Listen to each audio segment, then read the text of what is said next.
ನೋಡೋಣ. ಈ ವಿಷಯಕ್ಕೆ ಸಿದ್ದರಾಮಯ್ಯನವರು ರಿಯಾಕ್ಟ್ ಮಾಡಿದ್ದು ಅಂದರೆ ಈ ಕ್ಯಾಬಿನೆಟ್ನಲ್ಲಿ ಬರ್ತಾ ಇಲ್ಲ, ನೆಕ್ಸ್ಟ್ ಕ್ಯಾಬಿನೆಟ್ನಲ್ಲಿ ಬರುತ್ತೆ ಅಂತ ಹೇಳಿದ್ದು ದಿಲ್ಲಿಯಲ್ಲಿ. ಮುಖ್ಯಮಂತ್ರಿಗಳು ಉಪಮುಖ್ಯಮಂತ್ರಿಗಳು ಇಬ್ಬರು ದಿಲ್ಲಿಗೆ ಹೋಗಿದ್ದಾರೆ AICCಯ ಹೊಸ ಕಚೇರಿಯ ಉದ್ಘಾಟನೆಗೆ. 2009ರಲ್ಲೇ ಸೋನಿಯಾ ಗಾಂಧಿ ಮನಮೋಹನ್ ಸಿಂಗ್ ಸೇರಿ ಇದಕ್ಕೊಂದು ಅಡಿಗಲ್ಲ ಹಾಕಿದ್ರು. ಇದನ್ನು ಕಟ್ಟಡದ ನಿರ್ಮಾಣ ಕಾಮಗಾರಿ ಆರಂಭಗೊಂಡಿತ್ತು. ಹೊಸ ಆಫೀಸು AICCಗೆ, ಇಂದಿರಾ ಭವನ, ಅದರದ್ದು ಉದ್ಘಾಟನೆ. ಅದಕ್ಕೆ ಮುಖ್ಯಮಂತ್ರಿಗಳು ಉಪಮುಖ್ಯಮಂತ್ರಿಗಳಿಬ್ಬರು ಅಲ್ಲಿದ್ದಾರೆ. 2009ರಲ್ಲಿ ಅಡಿಪಾಯ ಹಾಕಿದ್ರು. 172 ಕೋಟಿ ರೂಪಾಯಿ ಇದಕ್ಕೆ ಖರ್ಚಾಗಿದೆ. 5 ಫ್ಲೋರ್ ಇದೆ, 6 ಫ್ಲೋರ್ ಇದೆ. ಇಂದಿರಾ ಭವನ ಇದರ ಹೆಸರು.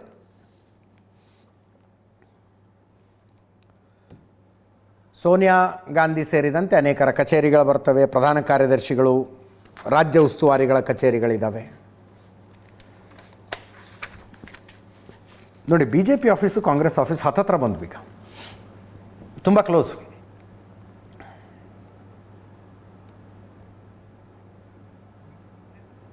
ಅಲ್ಲಿ ಕಾಣಿಸ್ತಾ ಇದೆ ನೋಡಿ, ಇದರಲ್ಲೊಂದು ಮಜಾ ಇದೆ. ದೀನ್ ದಯಾಳ್ ಮಾರ್ಗ BJP ಆಫೀಸು. ಈ ಕಾಂಗ್ರೆಸ್ಸಿಂದು ಸೈಟ್ ಇರೋದು ದೀನ್ ದಯಾಳ್ ಮಾರ್ಗದಲ್ಲಿ. ಬಟ್ ಸೈಟು ಈ ಕಡೆಯಿಂದ ಆ ಕಡೆ ರೋಡ್ ತನಕ, ಆ ಕಡೆ ಕೋಟ್ಲಾ ಮಾರ್ಗ ಬರುತ್ತೆ. ಕೋಟ್ಲಾ ಮಾರ್ಗದಿಂದ ದೀನ್ ದಯಾಳ್ ಮಾರ್ಗದ ಮಧ್ಯದಲ್ಲಿ ಈ ಸೈಟ್ ಇರೋದು ಕಾಂಗ್ರೆಸ್ಸಿಂದು. ಲೆಕ್ಕಾಚಾರದ ಪ್ರಕಾರ ನೀವು ಅಂದರೆ ಮೇನ್ ರೋಡ್ಗೆ, ದೊಡ್ಡ ರೋಡಿಗೆ ಎದುರಾಗಿ ಕಚೇರಿ ಮಾಡಿದ್ರೆ ಕಾಂಗ್ರೆಸ್ ಕಚೇರಿ ಅಡ್ರೆಸ್ ಏನಂತ ಹೇಳಬೇಕಾಗ್ತಿತ್ತು? ಇಂದಿರಾ ಭವನ, AICC ಕಚೇರಿ, ದೀನ್ ದಯಾಳ್ ಮಾರ್ಗ ಅಂತ ಹೇಳ್ಬೇಕು. ಅಲ್ಲೆಲ್ಲ ದೀನ್ ದಯಾಳ್ ಮಾರ್ಗ ಅಂತ ಹೆಂಗೆ ಹೇಳೋಕ್ಕಾಗತ್ತೆ? ಅಂದರೆ ದೀನ್ ದಯಾಳ್ ಉಪಾಧ್ಯಾಯರು ಈಗಿನ BJP, ಆಗಿನ ಜನಸಂಘದ ಪ್ರವರ್ತಕರ ಪೈಕಿ ಒಬ್ಬರು. ಅಲ್ಲಿದೆ ನೋಡಿ, BJP ಕಚೇರಿಯಲ್ಲಿ ದೀನ್ ದಯಾಳ್ ಮಾರ್ಗ ಇದು. ಕಾಂಗ್ರೆಸ್ ಕಚೇರಿ ಇಲ್ಲಿ ಬರುತ್ತೆ. ಹಿಂದಿನ ರೋಡಿಗೆ ಸೇರಿಸಿ ಈಗ ಅಂದರೆ ಮೇನ್ ಡೋರ್ನೇ ಆ ಕಡೆ ಮಾಡಿಬಿಟ್ರು. ಆ ರೋಡಿಗೆ ಮೇನ್ ಡೋರ್. ಈಗ ಆಫೀಸ್ ಏನಂತ ಹೇಳ್ತಾರೆ? ಇಂದಿರಾ ಭವನ, ಕೋಟ್ಲಾ ಮಾರ್ಗ ಅಂತ ಹೇಳ್ತಾರೆ. ನೀವು ಈ ಕಡೆ ದೊಡ್ಡ ರೋಡ್ ಇದೆ, ಇದು ಈ ರೋಡಿಗೆ ಆಕ್ಸೆಸಿಬಿಲಿಟಿ ಚೆನ್ನಾಗಿದೆ ಅಂದರೆ ಕಾಂಗ್ರೆಸ್ ಕಚೇರಿಯ ವಿಳಾಸ, ಕಾಂಗ್ರೆಸ್ ಕಚೇರಿ, AICC ಕಚೇರಿ, ಇಂದಿರಾ ಭವನ, ದೀನ್ ದಯಾಳ್ ಮಾರ್ಗ ಅಂತ ಹೇಳಬೇಕಾಗ್ತಿತ್ತು. ಹಂಗೆ ಹೇಳೋದು ಅಂದರೆ ನಿಮ್ಗೆ ಐಡಿಯಾಲಜಿ ಕಡೆಗೆ ಕೂಡ ಕಿರಿಕಿರಿ ಅದು. ಈಗ BJP ದೊಡ್ಡ ಆಫೀಸ್ ಕಟ್ಟಿ ಏನು ಹೇಳ್ತೀರಿ ನೀವು? ನೆಹರು ಮಾರ್ಗನೋ ಇಂದಿರಾ ಮಾರ್ಗದಲ್ಲೋ ಕಟ್ಟಿ, ಅಥವಾ ಔರಂಗಜೇಬ್ ಮಾರ್ಗ, BJP ಆಫೀಸಲ್ಲಿ ಅಂದರೆ ಔರಂಗಜೇಬ್ ರೋಡಲ್ಲಿದೆ ಅಂತ ಹೇಳೋಕ್ಕಾಗತ್ತೆ ಅವ್ರಿಗೆ? ಅಂದರೆ ಒಂದೊಂದು ರೀತಿ ಮುಜುಗರದ ವಿಷಯ. ಹಂಗೆ ದೀನ್ ದಯಾಳ್ ಮಾರ್ಗದಲ್ಲಿ ಅಂತ ಹೇಳೋದು ಕಾಂಗ್ರೆಸ್ನವ್ರಿಗೂ ಮುಜುಗರ. ಅದಕ್ಕೆ ಅವ್ರು ಕೋಟ್ಲಾ ಮಾರ್ಗಕ್ಕೆ ಅಂದರೆ ಹಿಂದಿನ ಸೈಡ್ ಡೋರ್ ಮಾಡಿದರು. ನಾನೇನು ಅಬ್ಜೆಕ್ಷನ್ ದೃಷ್ಟಿಯಿಂದ ಆ ಟೋನ್ನಲ್ಲಿ ಹೇಳ್ತಾ ಇಲ್ಲ, ಹಿಂಗೊಂದು ಆಗಿದೆ ಅಂತ ಅಷ್ಟೇ. Deen Dayal ಉಪಾಧ್ಯಾಯರು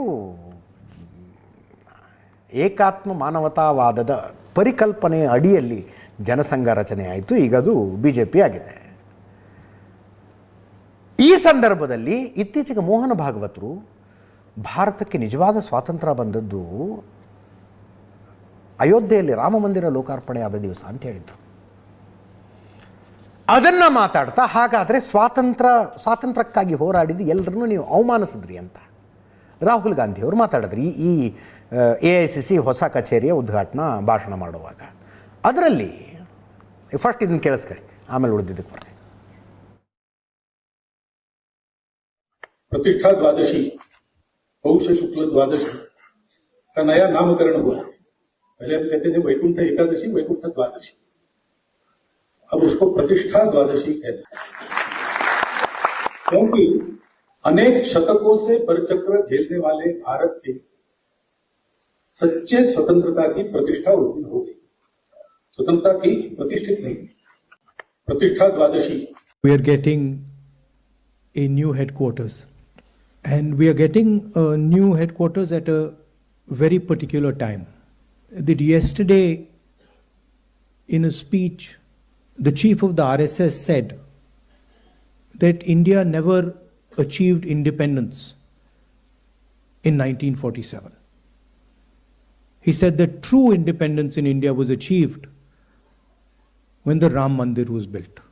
Mohan Bhagwat has the audacity to inform the nation every 2 or 3 days what he thinks about the independent movement, what he thinks about the constitution. In fact, what he has said yesterday is treason, because it is stating that the constitution is invalid, it is stating that everything, the fight against the British was invalid, and he has the audacity to say this publicly. In any other country, he would be arrested and tried. It's a fair debate ಅದರ ಬಗ್ಗೆ undoubtedly. But ಇದನ್ನು ಮಾತಾಡುವಾಗ fight is against state of India ಅಂತಾರೆ ಅವರು. You know what does it mean? ಕೇಂದ್ರ ಸರ್ಕಾರದ ವಿರುದ್ಧ ನಮ್ಮ ಹೋರಾಟ. ರಾಹುಲ್ ಗಾಂಧಿ ಹೇಳಿದ್ರು ಅಬ್ಜೆಕ್ಷನ್. ಬಿ ಜೆ ಪಿ ಸರ್ಕಾರದ ವಿರುದ್ಧ ಹೋರಾಟ. ವಿರೋಧ ಪಕ್ಷ ಇರೋದೇ ಅದಕ್ಕೆ ರೀ, ಹೋರಾಟ ಮಾಡಬೇಕು. ಬಟ್ ಸ್ಟೇಟ್ ಆಫ್ ಇಂಡಿಯಾ ಅಂದರೆ ಏನು ಅರ್ಥ? ಅದು ಅದನ್ನೊಂದು ಸಲ ಕೇಳಿಸ್ಕೊಳ್ಳಿ ಅವ್ರು ಏನು ಹೇಳ್ತಾರೆ ಅಂತ.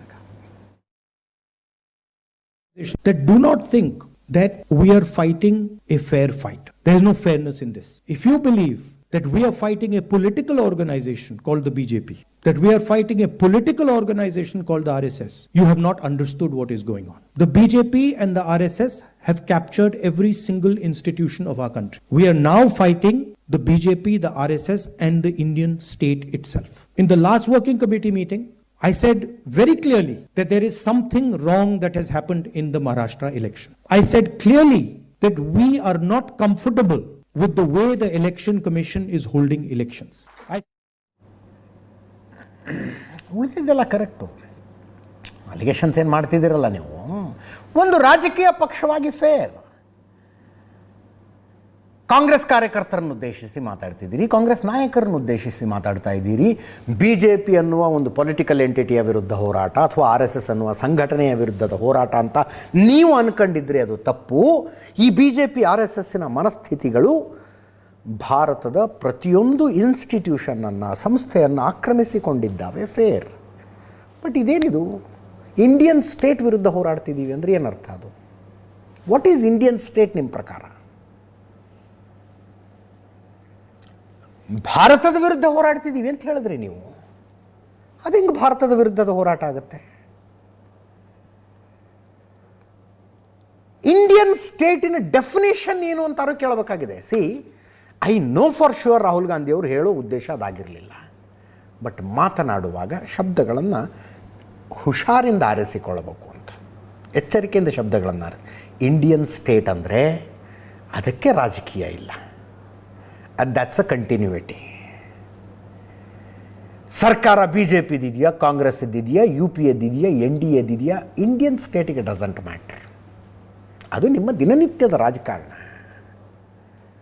ನೀವಿದ್ದರೂ ನೀವು ಇಲ್ಲದೇ ಇದ್ದರೂ, ನಾನು ರಾಹುಲ್ ಗಾಂಧಿ ಒಬ್ಬರಿಗೆ ಹೇಳ್ತಿಲ್ಲ, ಎಲ್ರಿಗೂ ಸೇರಿಸಿ ಹೇಳ್ತಾ ಇರೋದು, ಭಾರತ ಇರುತ್ತೆ, ಇರಬೇಕು.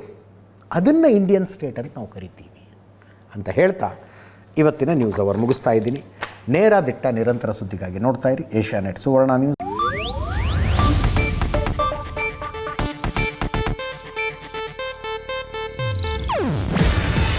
ಇದು ಏಷ್ಯಾನೆಟ್ ನ್ಯೂಸ್ ನೆಟ್ವರ್ಕ್ ಪ್ರಸ್ತುತಿ. ನೀವು ನೋಡ್ತಿದ್ದೀರಾ ಏಷ್ಯಾನೆಟ್ ಸುವರ್ಣ ನ್ಯೂಸ್.